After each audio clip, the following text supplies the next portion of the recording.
मुलाकात का इश्क पीक पर हो तो मौत से हो जाती है मोहब्बत, और मौत से इंसान को मोहब्बत हो फिर हराम हलाल उसके लिए आसान मुश्किल नहीं होता।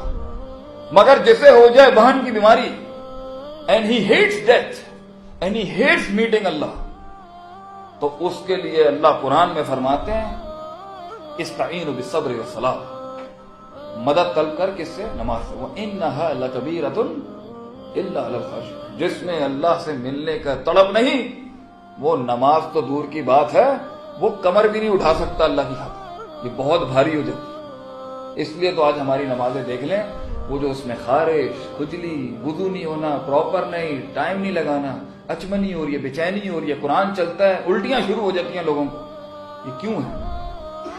ये ईमान है। हराम हलाल की कोई बात नहीं होती जब अल्लाह के साथ एक लिमिटलेस मोहब्बत होती है, और मोहब्बत हो नहीं सकती जब मारिफत हो नहीं, मारिफत हो नहीं सकती जब गौर फिक्र हो नहीं, गौर फिक्र हो नहीं सकता जब तक कि एक इंसान में बगैरती खत्म हो और गैरतमंद एहसास हो कि यार मैं इसका काम देख के तो कसीदे लिख देता हूं और उसका काम देख के मेरे से 4 लफ्ज नहीं निकलते। सुब्हान अल्लाह व बिहम्दिही सुब्हान अल्लाहिल अज़ीम।